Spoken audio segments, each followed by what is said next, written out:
I am Chris Berndt. I'm the Fire Chief of the Western Taney County Fire District. We're in southwest Missouri, surrounding the city of Branson. We're about 200 square miles, responding from 12 stations, primarily rural. We have some more suburban, maybe a few little urban areas where there's a lot of clusters of condos and those type of vacation type homes. The stations back then and today do not have the manpower to respond 4 trucks, and we don't have the money to have 4 trucks, to purchase and maintain 4 trucks, or to house 4 trucks. So we came up with this idea of the engine tanker, and this, what you see behind me, is the 11th engine tanker that we have purchased now. It's a 2019 Rosenbauer on a Commander chassis. It has a 450 horse engine, Cummins engine, with 1,500 gallon a minute pump and a 1,500 gallon tank. So we developed the engine tanker concept so we can have one fire apparatus responding from each of these stations, which started out the rural stations, to handle virtually any call they go on. And if we have, being a volunteer department, if we have 2 or 3, maybe 4 people show up, they can all be in one truck, worry about one truck. They don't have to set up an engine and a tanker, or an engine and a brush truck, or whatever it may be, split the crew. They can all be in one truck and do it. With a twin screw, the advantage of a twin screw is probably the biggest advantage would be the additional axle for braking, but you lose a lot of compartment space. Turning radius is somewhat affected, and the wear of tires is a big issue also, and particularly trying to get around into neighborhoods and driveways. And the 1,500, we came up with that number really to have it on a single rear axle, to be confident with doing that without being marginal on weight, and still be able to carry a full tanker and a full engine complement of equipment, and some brush fighting gear and some extrication tools. The rear mount, for several reasons. It makes the truck about 18 inches shorter. It helps with the weight distribution, particularly having 1,500 gallons. We did not want to have this hanging way out just on the rear axle. We wanted to have a good distribution between front and rear, and we were very well achieving this with this truck. And the other item was, we, in some 2004 trucks that we purchased, we had a rear intake, so we can put a porta tank directly behind the truck, and we can do it essentially in one lane, either in somebody's driveway, or if we're on a 2-lane road, that we can leave one lane open so tankers can get around. Plus, we found out that 1250 midship pump we had at the time would only perform about 900 gallons, or maybe a little 950 out of the rear intake. So that's what pushed us all to go to a rear mount pump. Another advantage of the rear mount pump, the way we are set up now, there is no hoses around the pump operator. And obviously, if you have crosslays that kind of hang right at the head of the pump operator, or the intake right by their legs, one big hazard is a hose could blow. Well, I don't feel like that's that big of an issue, because we test our hose and the hose should be okay. It is more, to me, it's just a tripping hazard, bumping in, and those kind of issues. That's why we really do not like hoses right around the pump operator. A few years ago, we started switching to an air primer, and it essentially uses the Venturi effect, similar to what a foam eductor does, to prime, and they work very well. Work straight off the compressor of the truck, and you can prime. What brought into this even more is that we can prime the main primer and what they label here the rear intake primer, so it's on the outside of the butterfly valve that you can prime, getting water all the way up to that butterfly valve while you're working, while the pump is running and you're using your booster tank. As it then developed more into this air primer, we now have, or they come with, it wasn't really something we particularly worked on, but they come with what they refer to the auto prime. Anytime the pump detects that there's a prime lost, it automatically starts priming. If you've never worked with this sounds a little bit like hocus pocus, but it works well. And some of our operators that have been pumping for a long time, they like, I don't want this, I want to have control, until they use it. And then they're like, why haven't we had this forever? So on this truck, we have the air primer, and the main fire pump primer, you can have it off, you put it on auto prime, or you can, when you push the button, it primes manually, just like a regular primer does. And then in addition to, we have the rear intake that's on the primer that's on the outside of the butterfly valve, and it primes manually only. With that also, it would be important to note that we specify all our trucks for years now, since '96, that we have to be able to flow 1,000 gallons a minute from the booster tank into the pump. NFPA standard, I believe, is 500, which normally you can do with a 3-inch valve. So we have some trucks have 2 3-inch valves, and most of the trucks now have a 4-inch valve from the tank to the pump, so we can flow 1,000 gallons a minute. So on this truck, we have the 6-inch intake, and then directly on there is a reducer to 5-inch. So if we lay a supply line, the adapter's already there. You take the cap off and it goes in there. If you want to draft, you just take one more adapter off. And then we have a 3-inch direct fill on for the tank. That was originally started because of the being a tanker, so we can fill it quickly at a fill site to go again. And there's the debate was too, should we have used 5-inch? What hose should we use?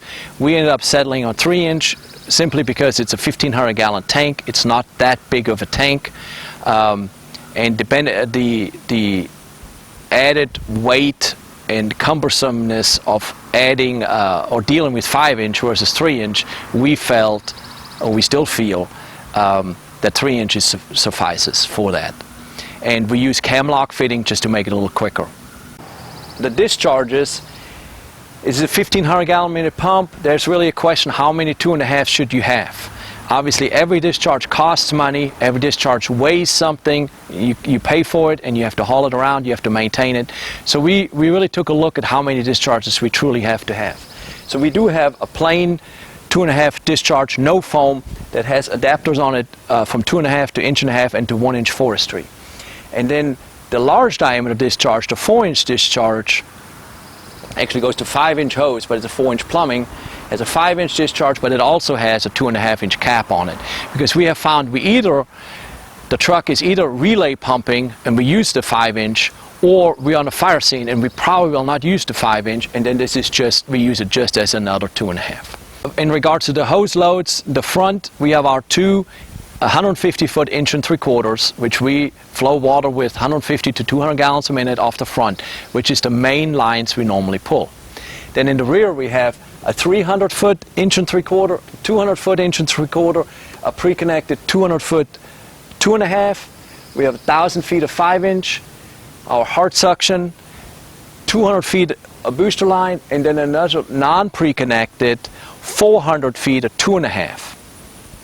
So we do carry a 300-foot 1.75-inch line, and the intent was that if we further away from the truck, would it be upstairs in a building, would it be a shed in the far back of a house, it's just something we need a longer line for, that we can get something in operation pretty quick without having to use 2.5s and gated Y and those kind of things.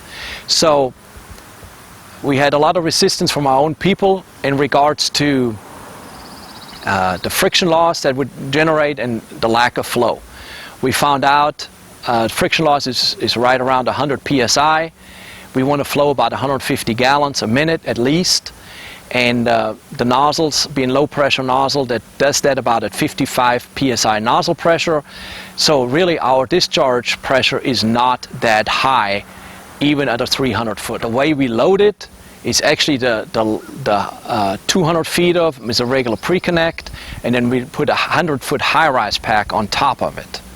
So you can carry the 100-foot high-rise pack, go wherever you want to, and then stretch that out. Or it is also for us our high-rise pack. It's the only high-rise pack we carry. We want it to be a full-fledged engine. That's why we carry 1,000 feet of 5-inch. We can work in town as a regular engine with hydrants and everything. What we found out now, since everybody every one of our engines carries 1,000 feet of 5-inch.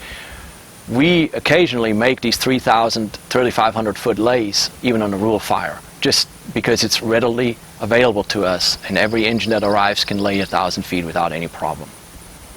Next to it, we now have a booster line. The booster line, we have come full circle. In the early 90s, we took them all off the trucks because it was a bad thing. We have found out the booster line is handy, particularly to rinse off equipment, decon personnel, the little grass fire along the road. It is very useful. So we went back to a 100-foot booster line, so to discourage people from using it as an attack line.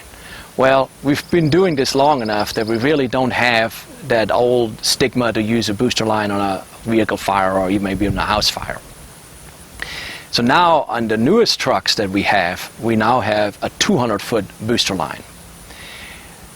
And the main reason for it is to be able to fight grass fires. To be able to pull all 200 feet off, fight fire, reel it up quickly, go to another location, continue fighting fire. So the ladder compartment, nothing really special there, a 24-foot extension and a 14-foot roof, a 10-foot attic ladder. We wanted them enclosed. We put them on the side between the tank and the outside compartment. And advantage of being stored inside, they stay a lot cleaner than if they're outside the truck. Makes it easier to maintain, wash your truck. One thing we had to teach people, the second-in unit, don't park too close. But it's just a matter of people getting used to, and they do that. Additionally, in there, we carry now a trash hook, a New York hook, and a 6 and 10-foot pike pole, as well as a spine board. And it just worked out. This is all long equipment, and it worked out to have it all stored in this compartment.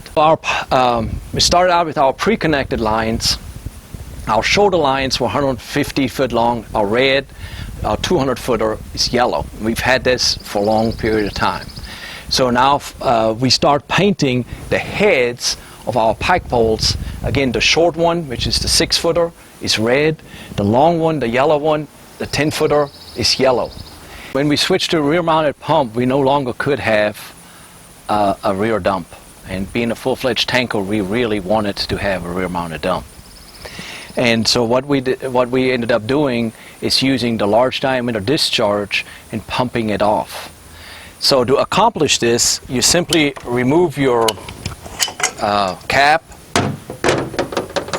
and we have what we refer to a dump tube. It is just simply a Storz coupling, 5-inch piece of pipe, about 2 feet long, and we put this on here on the back, and you can pump it off into the so now tank. What we have, it's really only two buttons, and they're the same in the cab or back here. You hit one to engage the pump, and then you hit the large diameter dump button, and it opens the tank to pump, large diameter discharge, and once they're both fully open, it brings the RPMs up to, I believe, about 1,400 RPMs, what we felt like was a good speed, a good pressure to dump the water off in just right around a minute, maybe a little less than that, off the back of the truck. So for this unit to be a true tanker, we wanted to make sure it carries a porta tank. We debated different sizes, and we settled on 3,000 gallons. The 3,000 gallons is simply so as tankers arrive, they can dump, and they don't have to wait too long before they can dump. And we put it on the passenger side, and we totally enclosed it with even slam latches when you close it up to make it relatively easy to load and unload. We enclosed this one, or actually on several of them now we have them enclosed, simply because we found out due to sun rays or exposure to sun and the wind driving down the road destroyed our porta tanks material without ever even being used on the fire ground. So we now had fully enclosed, it's stored, in a flip down compartment, so it's stored upside down, so water should not stay in there, and we found this just really works well. Because of us nosing into driveways many times, we really wanted these pre-connects in the front bumper, true attack lines in the front bumper. So we have 250-foot pre-connects in the front bumper, and there a lot of design went into this front bumper. We chose to have a 2.5-inch discharge with gated Ys. So if we gated Y, so if we need to extend this line, we can simply put a 2.5 or 3-inch hose in between and extend the lines. We also chose that we wanted to have the frame rail come all the way through to the front, and that we have tow hooks in the front, or really for us mostly the tie-offs for slope rescue type work. And we did choose a soft cover on the front versus hard cover. We have some trucks that have hard covers. We found out if they fold forward, people bump into them. If they fold the other way, they block the radiator. Neither one of them we felt were good options, so we chose a regular tarp on the front cover. We have also chosen to angle this front bumper slightly to get us a better angle of approach. In our hills, we have had problems before in the past that our front bumper would drag, and even we would damage to the queue, and we would do damage to the bumper, maybe even bend the bumper up going in and out of driveways, paved driveways even. So another benefit that we really didn't even plan on having the hose load in the front bumper like this is it is extremely easy to load. Comparatively, if you would be on a cross sleigh above the pump panel, you can stand on the ground and load your hose very easily, and you're out of the flow of traffic. Works very well. So part of our entire engine tanker concept was that we'd be able to function also as a rescue and do some limited capabilities of fighting brush fires. And most of this equipment ended up on the passenger side. So in the rear, we have extrication tools. We carry a combi tool, a gas power unit, a sawzall, come along, an air chisel, and a V-strut for stabilization. In the next compartment, we carry our cribbing, our step chocks, and our brush fire equipment. We have a bladder bag. We have broom rakes, which what we use a lot in our leaves when they're on fire in the woods. And then another tool that we carry is a big backpack blower. That is again natural cover fires, a lot of leaves burning, ground litter on fire. The backpack blower really works well. Since we carry a backpack blower on the fire trucks, that also gets used a lot on cleanup on a highway accident. Don't have to use water, you just clean it up very quickly with a powerful backpack blower. If you ever do buy one, buy the most powerful you can buy. In regards to the cab layout, we chose 5 seats with air packs and 1 medical compartment instead of the 6th seat. And the medical compartment is behind the driver's seat. We chose as an interior finish the splatter paint, or that is just Tufts material, and we chose an aluminum, not a plastic. They offer a very nice looking plastic. We just wanted something that is durable and is simple and is easy to keep clean in this cab. That allowed us to have a flat engine mount, and we mounted on top of it our portable radios, our thermal imager, 1 flashlight. We of course had to install some cup holders for the guys, and chargers for batteries and those kind of things, and it gave us plenty of space to have that on this truck to make this all possible. The switches that are here on this side facing the driver are really the switches that primarily simply are operated by the driver, nobody else. The regular little radio, the dumps, and even the siren control is in the middle, so it can be operated by the officer or by the driver, either way. We also have a little protection over our large diameter dump and left and right side dump to protect them. And we also do we can engage the pump from in here and the dump just like outside, and then the left and right dump we can open and close from in here. So the idea is when we're doing a water hauling, when we're doing a tanker shuttle, that the driver never has to leave the cab of the truck. What's unique about So in 2008, the first trucks we purchased, we put a bra light on the front of the truck just to give us more scene lighting on the front. And on this truck, we had the opportunity to buy a new, different style of Code 3 light bar that actually has 2 rows, the regular light bar up above and then the clear light below. What makes this special, we use that entire lower part of the clear light as our bra light. And it was questionable if that works. It works very well.